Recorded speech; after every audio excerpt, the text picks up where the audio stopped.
Assalamualaikum warahmatullahi wabarakatuh. Perkenalkan, saya Fadila Amalia dengan NRP 501221658. Di sini saya dari kelas karakterisasi material A akan menjelaskan dan juga mensimulasikan tentang praktikum virtual SEM dan juga TEM. Baik, untuk yang pertama-tama, nantinya saya akan melakukan praktikum SEM terlebih dahulu, yang mana SEM merupakan singkatan dari Scanning Electron Microscope atau mikroskop elektron pemindai yang mengamati permukaan sampel dengan resolusi tinggi menggunakan berkas elektron yang dipindai secara raster di atas permukaan sampel. Oke, untuk nantinya saya akan share screen untuk membantu saya tentang pelaksanaan praktikum SEM. Untuk yang pertama, saya akan melaksanakan praktikum SEM terlebih dahulu. Jadi di sini terdapat SEM simulator, yang mana untuk langkah-langkahnya, saya harus find dulu. Kemudian saya mengopen chamber dan juga memberikan sampelnya masuk ke dalam chamber tersebut. Kemudian chambernya akan ditutup. Nah, kemudian udara di dalam chamber harus dikeluarkan dengan mengklik tombol evacuate di bagian sini. Nah, kemudian di sini saya harus mengatur working distance-nya sesuai dengan yang saya inginkan. Jadi di sini saya set 15 milimeter. Nah, kemudian saya harus memilih sampel terlebih dahulu. Untuk praktikum SEM SE atau secondary elektron ini, saya menggunakan wood sebagai sampel saya. Nah, kemudian di sini saya mengatur accelerating voltage di angka 10 kilovolt. Nah, kemudian elektron beamnya akan saya nyalakan dengan menyalakan HTIP. Nah, kemudian sudah sedikit terlihat ada gambar yang nampak di layar. Nah, ini nanti saya akan mengatur spot size-nya terlebih dahulu. Spot size akan saya atur sebesar 1 nanometer. Nah, kemudian untuk working distance-nya lagi saya akan mengatur sebesar 10 nanometer kembali. Nah, kemudian di sini saya mengatur brightness atau kecerahan dari gambar sampel yang diteliti. Kemudian saya juga mengatur kontras yang nantinya disesuaikan sesuai dengan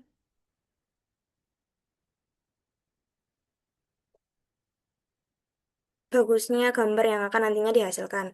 Nah, kemudian saya mengatur coarse fokusnya agar gambarnya terlihat semakin lebih jelas kembali karena di sini masih terlihat bahwa adanya beberapa bercak-bercak garis yang sehingga menutupi hasil sampel yang didapatkan di layar. Oke.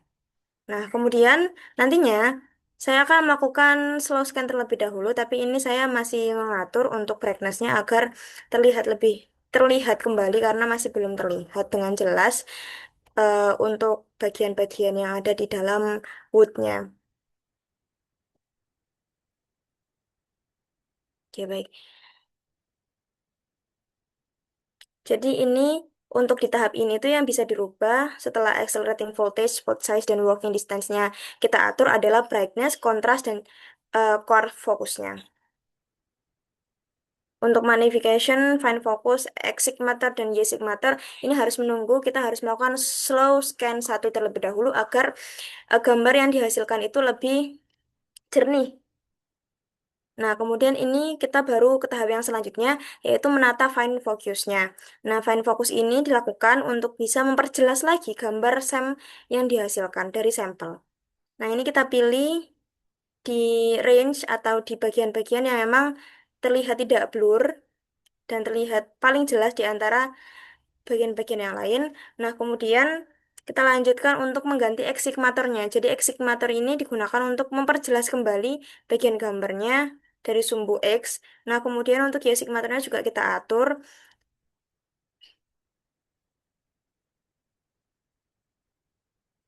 agar nantinya juga bisa mendapatkan hasil yang memuaskan. Oke, baik.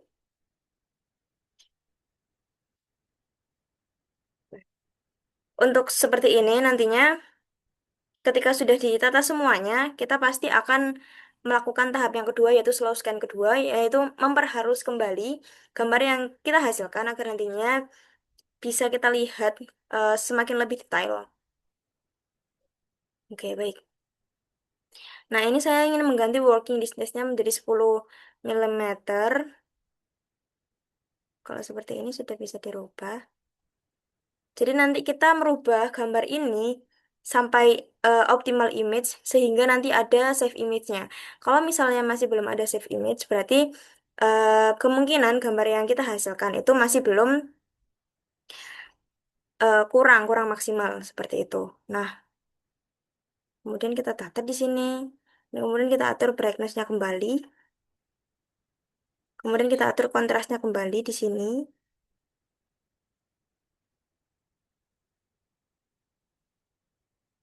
Terus kita atur magnification-nya. Ini untuk zoom out, zoom in dari optimal image-nya ya teman-teman.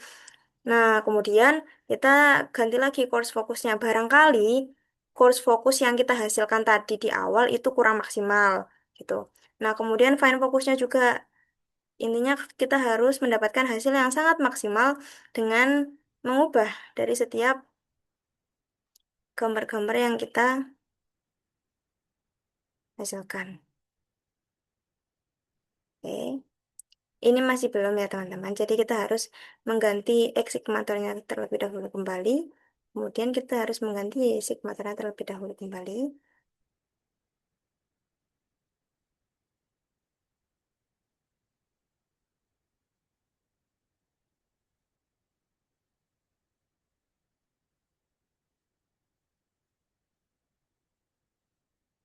Memang ini agak sulit untuk bisa mendapatkan save image yang untuk optimal image-nya. Tapi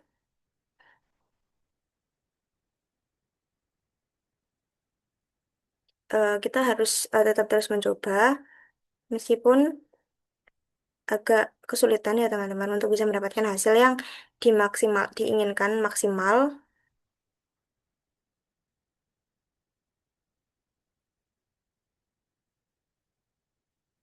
Kita coba geser-geser ininya, kursornya. Meskipun terlihat sudah jelas ya daripada yang sebelum-sebelumnya, barangkali gambar yang kita hasilkan itu memang masih belum maksimal teman-teman. Jadi kita harus mengubahnya lebih menjadi maksimal kembali.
Memang agak lama ya teman-teman. Jadi kita masih berusaha untuk, jadi saya di sini masih berusaha untuk bisa mendapatkan hasil yang maksimal hingga CV image-nya bisa seperti itu.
Oke, teman-teman, karena ini sudah sama dengan optimal image-nya, di sini bisa sudah ada tanda save image seperti itu.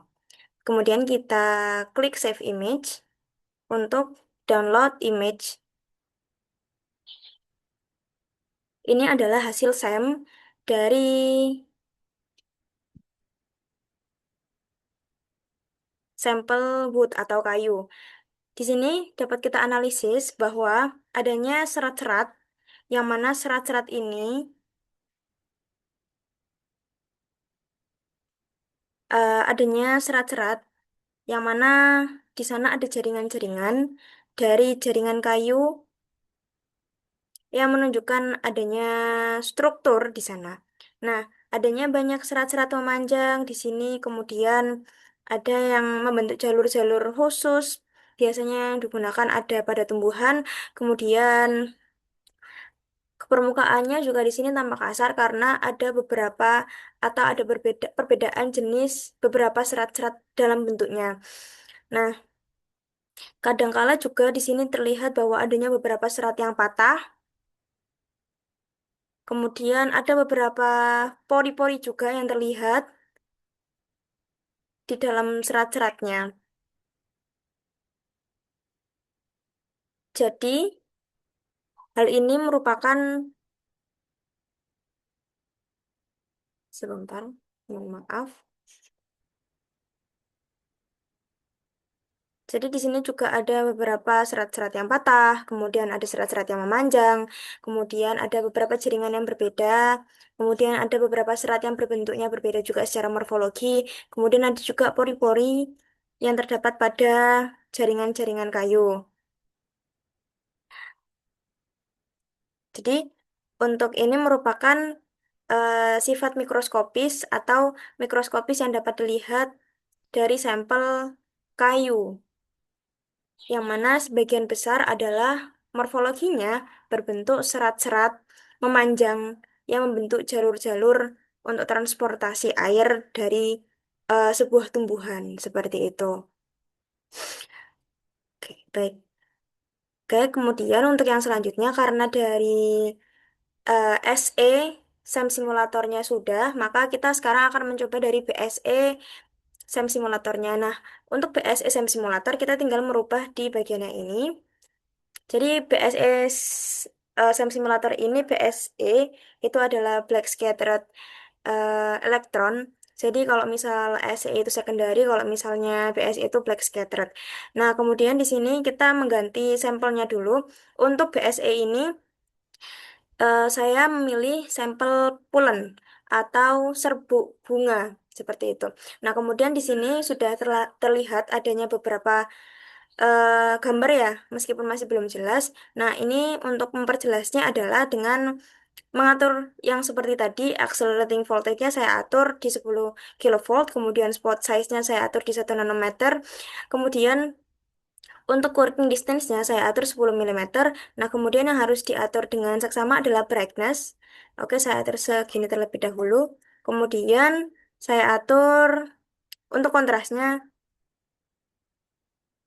seperti ini. Kemudian saya atur quartz fokusnya.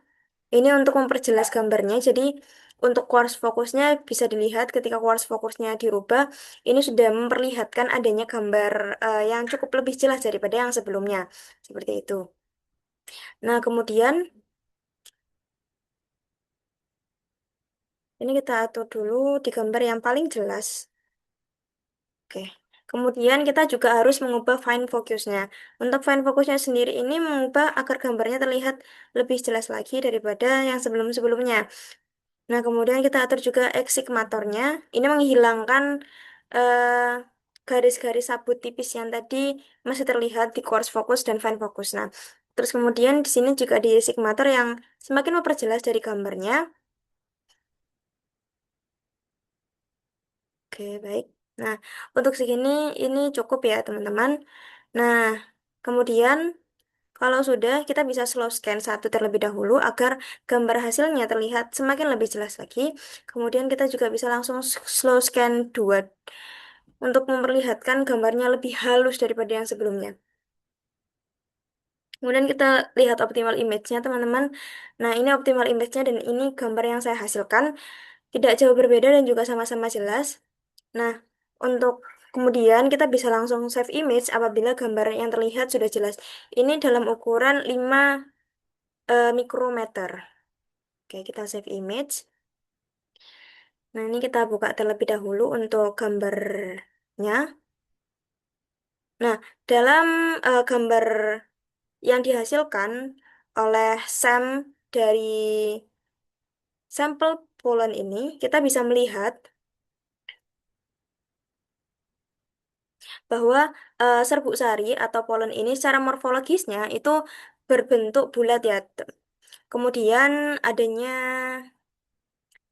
dengan pola permukaan yang mana pola permukaannya ini itu tidak rata. Jadi ada yang masuk ke dalam, ada yang masuk keluar seperti itu. Nah, pola kompleksnya ini juga sangat terlihat ya bahwa di sini terlihat pola geometrinya, terus kemudian teksturnya juga terlihat bahwa ini bertekstur kasar apabila dilihat secara uji SEM karena di sini cukup bergelombang dan juga eh,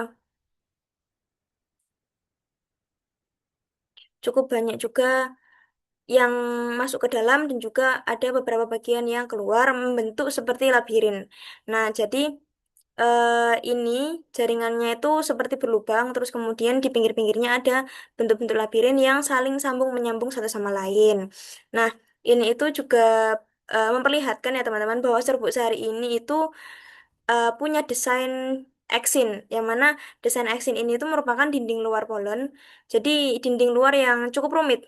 Nah, ini fungsinya itu dihubungkan secara biologis dari serbuk sari sendiri yang mana harus menempel pada pada tubuh serangga ataupun pada eh, proses penyerbukan itu sendiri dan kemudian melindungi materi genetik yang mungkin saja nantinya akan menempel di serbuk sarinya.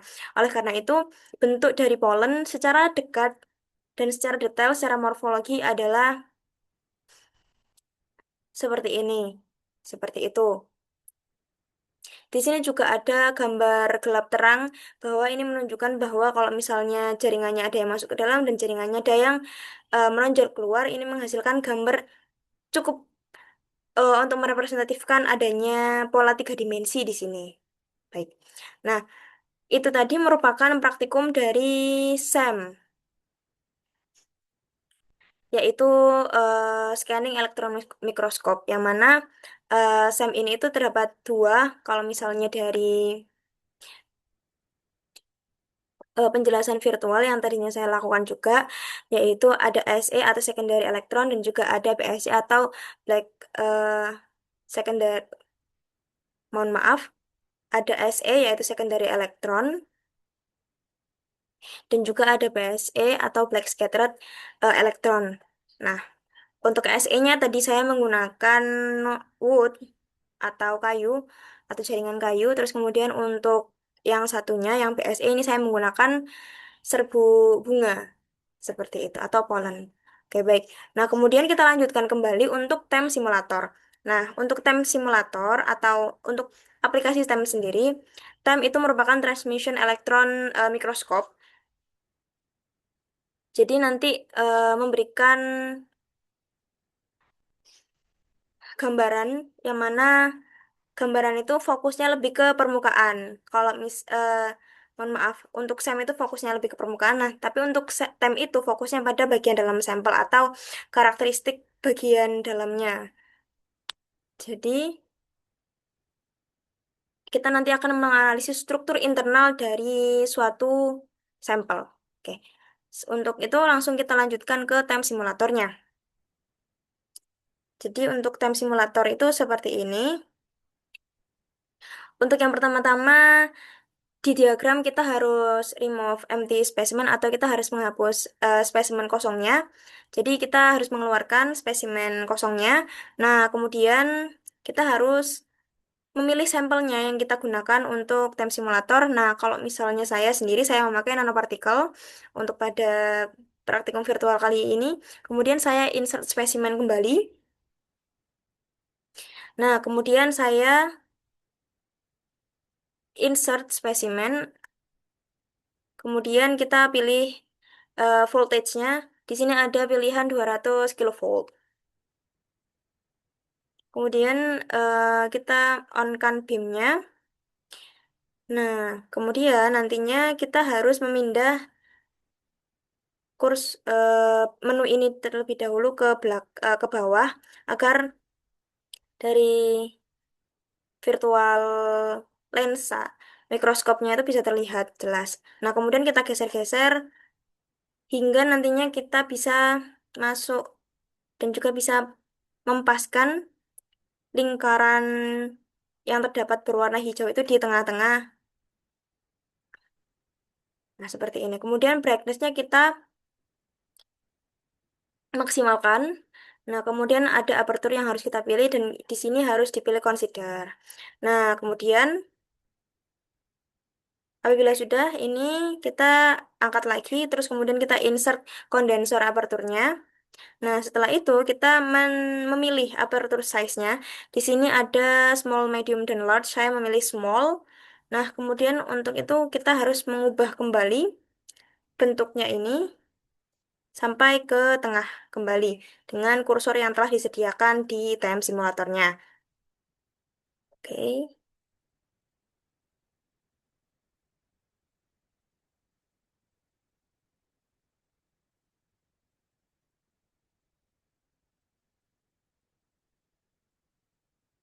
oke, baik. Nah, kemudian ini stigmatornya juga kita harus merubah. Jadi, kita harus memperbesar. Nah, kemudian kita atur brightness-nya. Kita atur brightness-nya dengan yang paling maksimal kembali. Kemudian magnification-nya kita pilih yang low. Nah, kemudian di sini sudah terlihat adanya seperti bercak-bercak di bidang hijau, bercak-bercak berwarna hitam di bidang hijau. Kemudian kita pencet wobbler di sini. Dia nanti akan bergerak dengan sendirinya.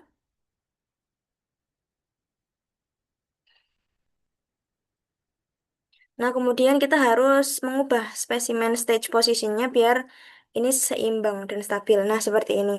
Kalau misal sudah, kita nanti pencet wobbler lagi, kemudian kita pencet diffraction di sini. Nah, kemudian terdapat gambar seperti ini, gambar seperti berkas bercahaya di tengah, kemudian seperti cincin di pinggir-pinggirannya juga. Terus kemudian kita pilih aperture di bagian objektif, kemudian kita pilih insert objective aperture, kita angkat lagi menunya. Kemudian setelah sudah kita nanti akan melihat ini di lensa mikroskopnya. Kemudian kita geser kembali lensa mikroskopnya sampai ke tengah di titik yang dituju. Nah, kemudian kita geser kembali imaging. Kita pencet imaging mode. Nah, kemudian kita harus mencari dan mempaskan spesimennya. Kita memilih salah satu bagian dari nanopartikel yang terlihat banyaknya nanopartikel yang terlihat di bidang. Nah, ini kita geser sampai ke tengah.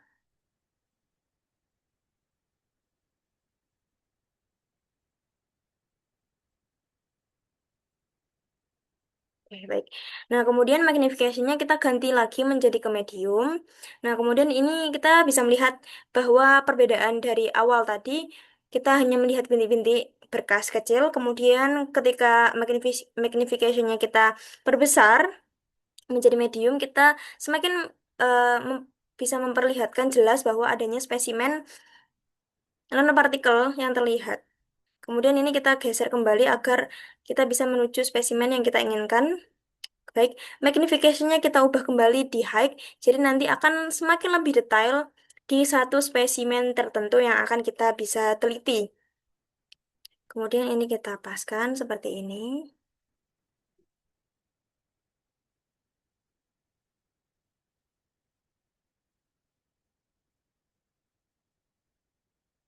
Oke, baik. Nah, kemudian objective lens focus-nya kita rubah.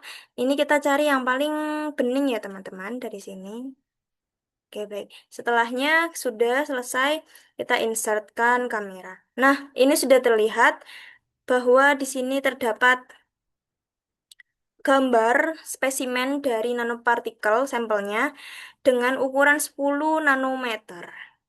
Kemudian kita pencet X. secure untuk save gambarnya.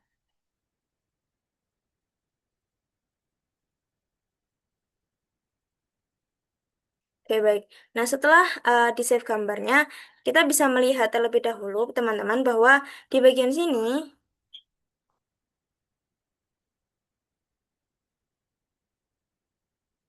sebentar, saya ganti untuk terlebih dahulu. Nah, kita bisa melihat bahwa untuk hasil dari tem di bagian yang pertama ini, kita melihat bahwa adanya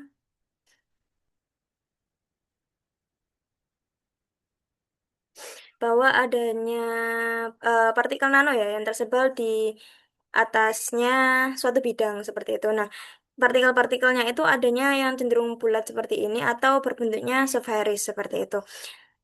Nah, kemudian kita juga bisa melihat adanya detail garis-garis halus yang ada di setiap spesimen nanopartikelnya. Nah, yang mana garis-garis halus ini itu merupakan latik lattice fringe atau kisi kristal. Jadi nanopartikel ini itu bisa kita lihat bahwa garis-garis harusnya itu terlihat sangat beraturan, yang mana garis-garis halus ini itu menandakan bahwa adanya kristal, sehingga nanopartikel ini itu merupakan sifatnya punya sifat kristalin seperti itu. Nah, kemudian setelahnya kita lanjutkan kembali ke another sample and mohon maaf, move on the diffraction activity. Nah, kemudian kita lanjut kembali ke diffraction activity-nya. Mohon maaf, ini saya ganti terlebih dahulu di time simulatornya. Nah, setelah kita next ke diffraction activity, kita bisa melihat bahwa di sini kita kembali lagi ke bentuk spesimen yang dalam bidang yang berwarna hijau dan juga ada bidang yang berwarna hijau lebih gelap daripada yang lain. Nah, bidang berwarna hijau lebih gelap daripada yang lain ini merupakan spesimen nanopartikelnya yang mana dia memiliki lapisan atom yang paling banyak atau yang tebal seperti itu. Nah, kemudian kita pencet terlebih dahulu di bagian menunya kita angkat ke atas.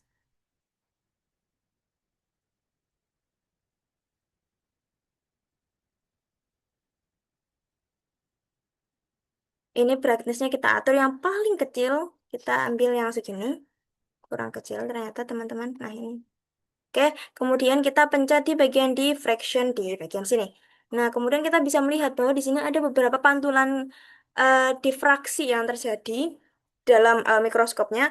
Kemudian kita atur agar spesimennya yang kita pilih bisa berada sesuai dengan objek.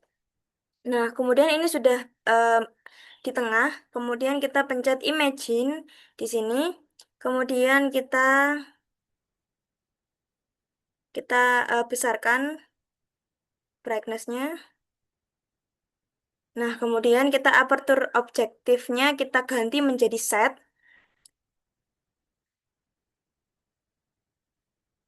Kemudian kita insert kembali set aperture-nya di sini. Kita buka menunya. Nah, kemudian kita sudah bisa mendapatkan ini. Nah, kemudian kita paskan agar satu spesimen ini pas di bidang lensa eh, optiknya. Kemudian kita pencet lagi diffraction di bagian sini. Nah, kita bisa melihat di sini ada bintik-bintik hijau yang dihasilkan, yang mana bintik-bintik ini bersifat geometris secara teratur. Kemudian kita bisa mengangkat lagi untuk menunya, kita insert kembali. Kemudian kita insert kamera, sehingga kita bisa melihat bahwa di sini ada eh, gambar yang mana gambar ini itu HRTM.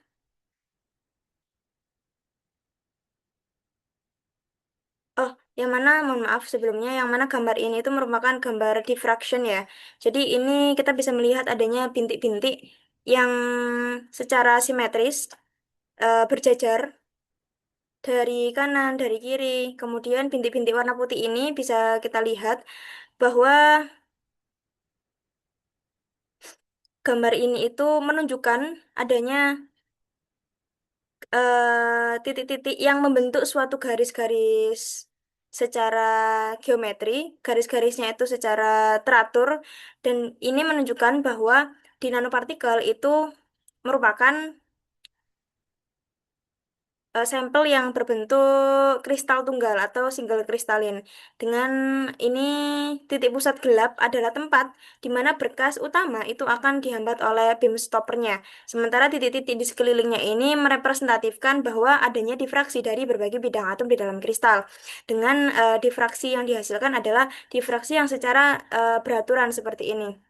Nah, ini yang dinamakan dengan difraksi area terpilih atau selected area electron diffraction, seperti itu. Nah, kemudian kita lanjutkan ke yang selanjutnya. Kita add square terlebih dahulu untuk bisa save image. Nanti image-nya bisa tersave. Nah, kemudian kita move to high resolution activity. Jadi kita untuk akhirnya nanti kita akan melakukan time simulator di HR tem. Oke, kita langsung pindah ke AirTime. Kita pencet kamera retract-nya seperti ini, kemudian kita imaging. Nah, kemudian ini kita bisa melihat, kita ganti kursornya di sini, kemudian kita remove side aperture-nya. Nah, kemudian nanti kita remove film stop-nya juga agar terbuka. Kemudian kita turunkan kembali menunya, kita magnification-nya kita ubah di very high. Nah, kemudian di sini ada objective lens focus-nya kita atur sampai fokus yang paling tinggi. Kemudian kita FFT, kita on kan. Baik, terus kemudian kita bisa melihat adanya cahaya berkas putih di tengah ya. Kemudian kita tunggu sampai cahaya berkas putih ini berjajar dengan sendirinya. Ini merupakan salah satu proses dari high resolution TEM atau transmission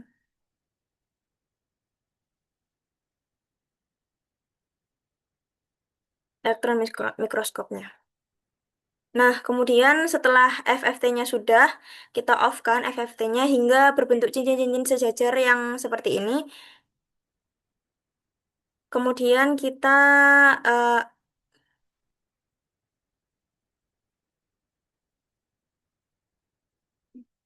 bentar. Oke, kita atur dulu objektif fokusnya hingga benar-benar fokus.